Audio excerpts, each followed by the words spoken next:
بسم اللہ الرحمن الرحیم۔ السلام علیکم ورحمۃ اللہ وبرکاتہ۔ آج ہم ایک مجاہد نوجوان کا حیرت انگیز واقعہ بیان کرتے ہیں۔ اس سے پہلے اگر آپ نے اس چینل کو سبسکرائب نہیں کیا تو پلیز اس کو سبسکرائب کر دیں اور بیل کا بٹن پریس کر دیں تاکہ اس قسم کی مزید ویڈیوز آپ تک بر وقت پہنچتی رہیں۔ تو چلیے شروع کرتے ہیں۔ مدینہ منورہ میں ایک شخص تھا جو ابو قدامہ شامی کے نام سے معروف و مشہور تھا۔ اللہ تعالیٰ نے اس کے دل میں جہاد کی محبت خوب ڈال رکھی تھی، چنانچہ وہ اکثر و بیشتر رومیوں سے لڑنے اور جہاد کرنے میں مصروف رہتا تھا۔ ایک دفعہ وہ مسجد نبوی میں بیٹھا ہوا تھا اور لوگوں سے گفتگو کر رہا تھا۔ حاضرین مجلس میں سے کسی نے کہا کہ واقعات جہاد میں سے جو سب سے تعجب خیز اور تعجب انگیز واقعہ آپ نے دیکھا ہو وہ ہمیں سنا دیجیے۔ شیخ ابو قدامہ نے فرمایا کہ سنو، ایک دفعہ میرا رقہ جانا ہوا تاکہ کوئی اونٹ خرید لوں جو ہمارے اسلحہ کے اٹھانے اور لے جانے کے کام آئے۔ چنانچہ میں ایک دن دریائے فرات کے قریب رقہ نامی اس شہر میں بیٹھا ہوا تھا کہ اچانک ایک عورت آئی اور اس نے مجھ سے کہا کہ اے ابو قدامہ، میں نے آپ کے متعلق سنا ہے کہ آپ جہاد پر وعظ کرتے ہیں اور لوگوں کو جہاد کی ترغیب دیتے ہیں۔ میں ایک ایسی عورت ہوں کہ اللہ نے مجھے لمبے لمبے بالوں سے نوازا ہے۔ میں نے اپنے اکھڑے ہوئے بالوں سے ایک رسی بٹ لی ہے اور اس پر میں نے مٹی مل لی ہے تاکہ بالوں کی بے پردگی نہ ہو۔ آپ اس رسی کو لیجئے اور جب دشمن کی سرزمین پر پہنچ جائیں اور گھمسان کی لڑائی شروع ہو جائے، تلواریں ٹکرانے لگیں، تیر پھینکے جانے لگیں اور نیزے سانپوں کی طرح باہر نکل آئیں، تو آپ اس رسی کو اپنے جہادی گھوڑے کے گلے میں ڈال دیں اور اس سے جہاد کریں۔ اگر آپ کو خود ضرورت نہ پڑے تو کسی ضرورت مند مجاہد کو دیجیے۔ میں اس عمل سے یہ چاہتی ہوں کہ میدان جہاد کا گرد و غبار میرے بالوں کو لگ جائے۔ میں ایک بیوہ عورت ہوں، میرا شوہر جہاد میں شریک ہو چکے ہیں اور میرا قبہ جہاد میں شہید ہو گیا ہے۔ اگر مجھ پر جہاد فرض ہوتا تو میں خود چلی جاتی، لہٰذا میری جگہ آپ میرے ان بالوں کو جہاد میں استعمال کریں۔ پھر اس عورت نے کہا، اے ابو قدامہ، یہ بات بھی سن لو کہ جب میرا شوہر شہید ہو گیا تھا تو اس نے اپنے پیچھے ایک خوبصورت لڑکا چھوڑا تھا۔ اس لڑکے نے قرآن کریم حفظ کر لیا ہے اور جہادی ٹریننگ کر کے گھڑ سواری میں مہارت حاصل کر لی ہے۔ نیز وہ تیر اندازی میں غضب کا ماہر ہے۔ وہ رات بھر تہجد پڑھتا ہے اور دن بھر روزہ رکھتا ہے۔ اس وقت وہ خوب جوان ہے اور اس کی عمر 15 سال ہے۔ آج کل وہ اپنی زمینوں میں کام کے لیے گیا ہوا ہے۔ جب وہ واپس آ جائے گا اور آپ یہاں موجود ہوں گے تو میں اس نوجوان سال بیٹے کو اللہ تعالیٰ کے راستے جہاد میں اللہ کی رضا کے لیے بطور قربانی پیش کروں گی۔ میں آپ کو دین اسلام کی عزت و عظمت کا واسطہ دیتی ہوں کہ آپ مجھے اس ثواب سے محروم نہ کیجیے گا۔ میں نے اس عورت سے وہ بٹی ہوئی رسی لے لی تو دیکھا کہ وہ اس کے سر کے بالوں سے بنی ہوئی تھی۔ اس نے مجھ سے کہا کہ آپ میرے سامنے اس رسی کو اپنے سامان میں محفوظ کر کے رکھیں تاکہ مجھے تسلی ہو جائے۔ میں نے رسی کو محفوظ کر کے رکھا اور رقہ سے اپنے ساتھیوں سمیت نکلنے لگا۔ جب ہم مسلمہ بن عبد الملک کے قلعہ کے پاس پہنچے تو پیچھے سے ایک شاہ سوار کی چیخنے کی آواز آئی جو کہہ رہا تھا، اے ابو قدامہ، خدا کے لیے ذرا رک جائیے۔ ہم رک گئے۔ جب ہم نے دیکھا تو ایک شاہ سوار گھوڑے کو دوڑاتا ہوا آ رہا ہے۔ آتے ہی اس نے مجھ سے معانقہ کیا اور پھر فرمایا کہ اللہ کا شکر ہے، اس نے مجھے آپ کے رفاقت سے محروم نہیں کیا۔ میں نے اس سے کہا، پیارے بیٹے، آپ ذرا چہرہ دکھا دیجئے تاکہ میں دیکھوں کہ اگر آپ پر جہاد لازم اور فرض ہو تو میں آپ کو اجازت دے دوں گا، ورنہ میں آپ کو واپس کر دوں گا۔ جب اس نے چہرہ ظاہر کیا تو 14ویں چاند کی طرح ایک خوبصورت ناز پروردہ نوعمر نوجوان تھا۔ میں نے اس سے کہا کہ بیٹے، آپ کا والد زندہ ہے؟ اس نے کہا کہ نہیں، وہ شہید ہو چکے ہیں اور اسی کا بدلہ لینے کے لیے جا رہا ہوں، شاید کہ اللہ مجھے بھی شہادت نصیب فرمائے۔ میں نے کہا، کیا آپ کی والدہ ہے؟ تو کہنے لگا، ہاں، والدہ حیات ہیں۔ میں نے کہا کہ آپ جا کر اپنی والدہ سے اجازت لے لو، اگر اس نے اجازت دے دی تو ٹھیک، ورنہ آپ ان کے پاس ہی رہو کیونکہ جنت وہاں کے پاؤں تلے ہے۔ اس نوجوان نے کہا، اے ابو قدامہ، کیا آپ مجھے نہیں جانتے ہیں؟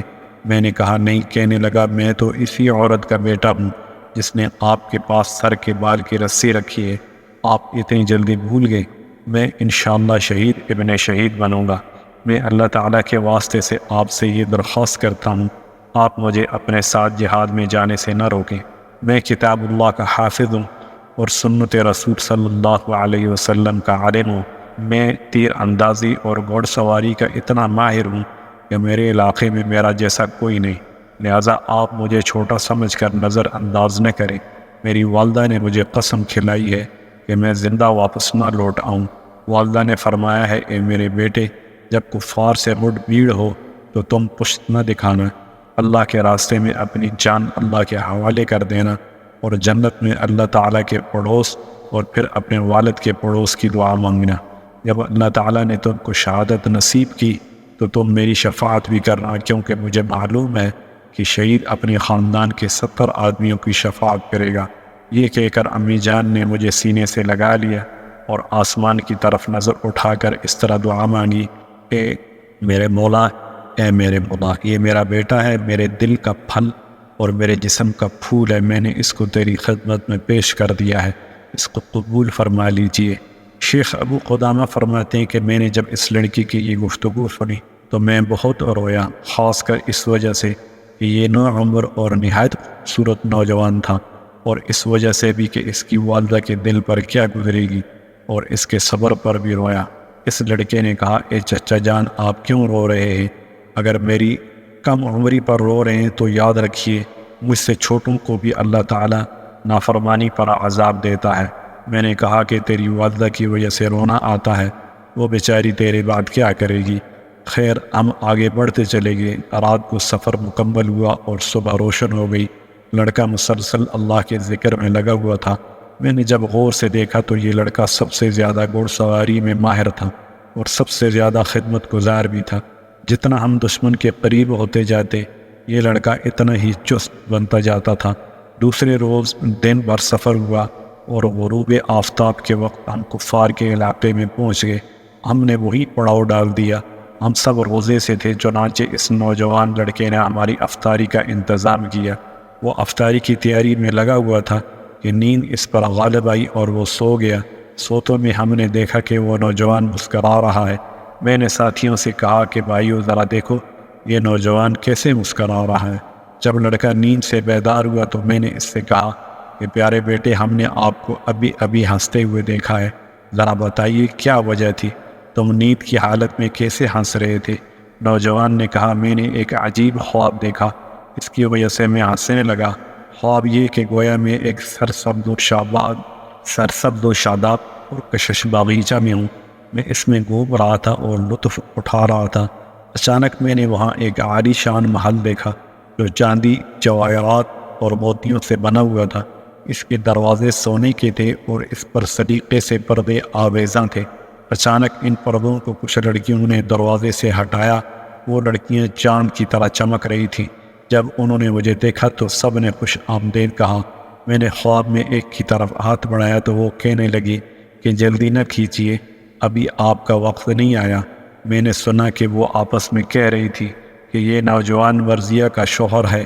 پھر انہوں نے مجھے کہا، آپ پر اللہ رحم کرے، ذرا آگے بڑھیے۔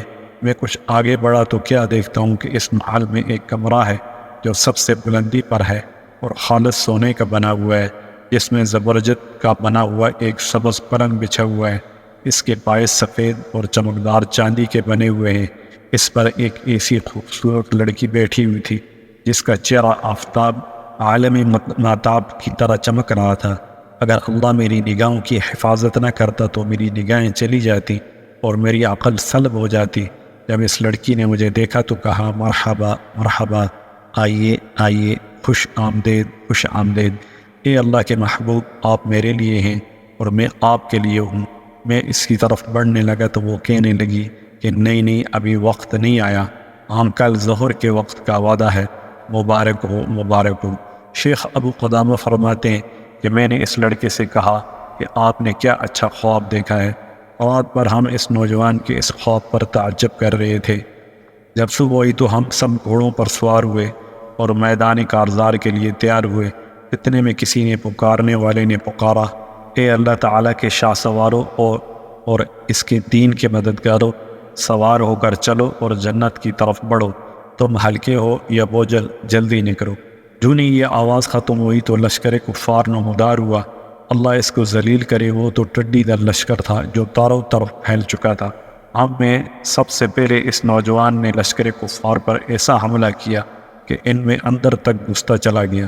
اس نے کفار کے جمکٹے کو تتر بتر کر دیا اور بیچ میں جا کر لشکر کفار کو تہس نہس کر دیا۔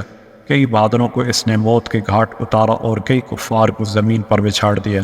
میں نے جب اس لڑکے کی اس طرح تابڑ توڑ حملوں کو دیکھا تو میں اس کے پاس گیا اور اس کے گھوڑے کی لگام کو پکڑ کر کہا، اے پیارے بیٹے، اب تم واپس ہو جاؤ، تم نوعمر ہو، جنگی چالوں کا زیادہ تجربہ بھی نہیں۔ اس نے کہا، اے چچا جان، کیا آپ نے قرآن کی یہ آیت نہیں سنی؟ یا ایھا الذین آمنوا اذا لقیتم الذین کفروا زحفا فلا تولوهم الادبار۔ اے چچا جان، کیا آپ یہ چاہتے ہیں کہ پیچھے مڑ کر جہنم کا حقدار بنو؟ ہم اسی گفتگو میں تھے کہ اچانک کفار نے ہم پر یک بارگی حملہ کر دیا۔ یہ حملہ اس طرح سخت تھا کہ ہر آدمی اپنی اپنی فکر میں مشغول ہو گیا۔ اس دوران لڑکے اور میرے درمیان میں کفار حائل ہو گئے اور ہم ایک دوسرے سے جدا ہو گئے۔ اس حملے میں مسلمانوں کی بڑی تعداد شہید ہو گئی۔ جب جنگ رک گئی تو نہ زخمیوں کا حساب لگایا جا سکتا تھا اور نہ شہیدوں کا کوئی حساب تھا۔ میں اپنے گھوڑے سمیت شہداء کی لاشوں میں گھومنے لگا۔ ہر طرف لاشیں ہی لاشیں تھیں اور سیلاب کی طرح خون بہہ رہا تھا۔ شہداء کے چہرے خون اور غبار کی وجہ سے پہچانے نہیں جاتے تھے۔ میں گھوم ہی رہا تھا کہ اچانک ایک کو زمین پر پڑے ہوئے دیکھا جو گھوڑوں کے سموں کے نیچے کچلا پڑا تھا اور اس کے چہرے اور جسم پر غبار لگا ہوا تھا اور وہ اپنی آخری سانس میں یہ کہہ رہا تھا، اے مسلمانوں، خدا کے لیے میرے پاس میرے چچا ابو قدامہ کو بھیج دو۔ میں نے جب اس کی آواز سنی تو اس کے قریب آیا، دیکھا تو وہ اپنے خون کے حوض میں الٹ پلٹ ہو رہا تھا۔ کثرت خون اور کثرت غبار اور گھوڑوں کے کچلے جانے کی وجہ سے میں اس کو نہیں پہچان سکتا تھا۔ میں نے اس سے کہا، ہاں میں ابو قدامہ ہوں۔ اس پر لڑکے نے کہا، چچا جان، رب کعبہ کی قسم، خواب کی تعبیر سچی نکلی۔ میں اس کے چہرے پر جھک گیا اور پیشانی پر بوسہ دیا اور اس کے چہرے سے مٹی اور خون اپنی چادر سے صاف کرنے لگا اور کہا کہ اے پیارے بیٹے، مجھے اپنی شفاعت میں قیامت کے روز نہ بھولنا۔ نوجوان نے کہا کہ آپ جیسے محسن کو بلایا نہیں جا سکتا، آپ اپنی چادر سے میرے خون کو کیوں پونچھتے ہیں؟ میرا اپنا کپڑا زیادہ مناسب ہے کہ اس سے میرا خون پونچھا جائے۔ پھر اس نوجوان نے کہا، اے چچا جان، یہ خون چھوڑ دیجئے کہ میں اپنے رب کے ساتھ اسی خون میں ملاقات کروں گا۔ خواب میں جس کو میں نے دیکھا تھا وہ سامنے کھڑی ہے اور میری روح نکلنے کے انتظار میں ہے اور مجھ سے کہہ رہی ہے کہ میں مشتاقہ دیدار ہوں، جلدی سے میرے پاس آ جائیے۔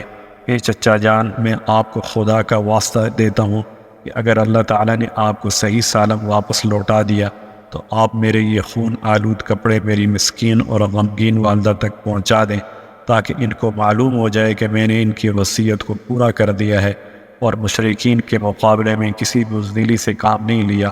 آپ ان کو میرا سلام پہنچا دیجئے اور ان سے کہہ دیجئے اللہ تعالیٰ نے ان کی قربانی کو قبول کر لیا۔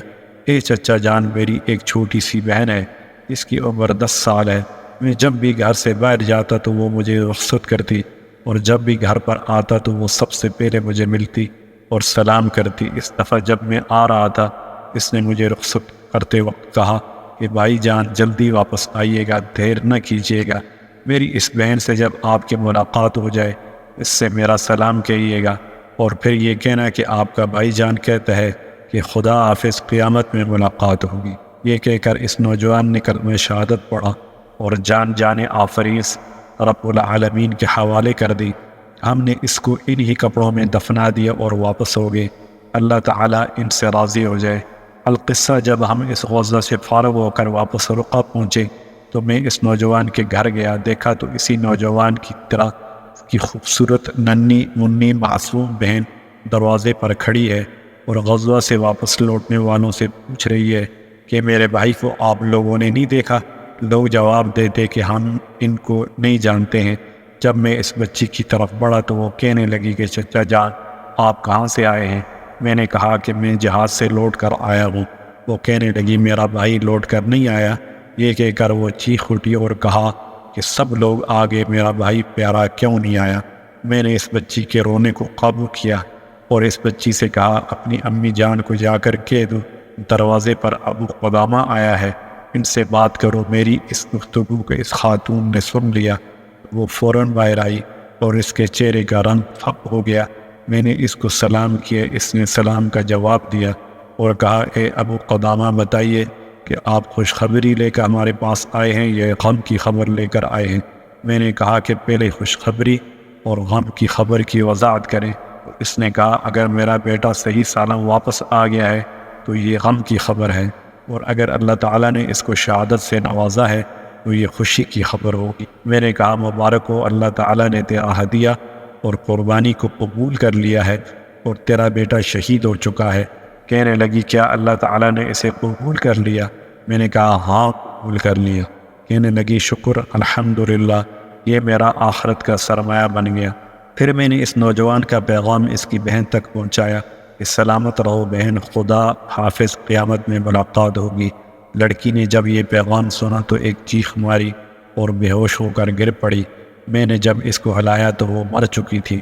میں نے لڑکے کے خون آلود کپڑے اس کی والدہ کے حوالے کیے اور زخمی دل اس گھر سے واپس لوٹ آیا۔ مجھے اس عورت کے صبر پر اب تک تعجب ہو رہا ہے۔ یہ روایت ہم نے دعوت جہاد ایک بک ہے اس سے اٹھائی ہے۔ جب انسان اپنے اللہ تعالیٰ سے لو لگا لیتا ہے تو اسے دنیا کی رعنائیاں، دلچسپیاں سب ہیچ معلوم ہو اور اس کی نظر میں صرف آخرت ہی رہ جاتی ہے۔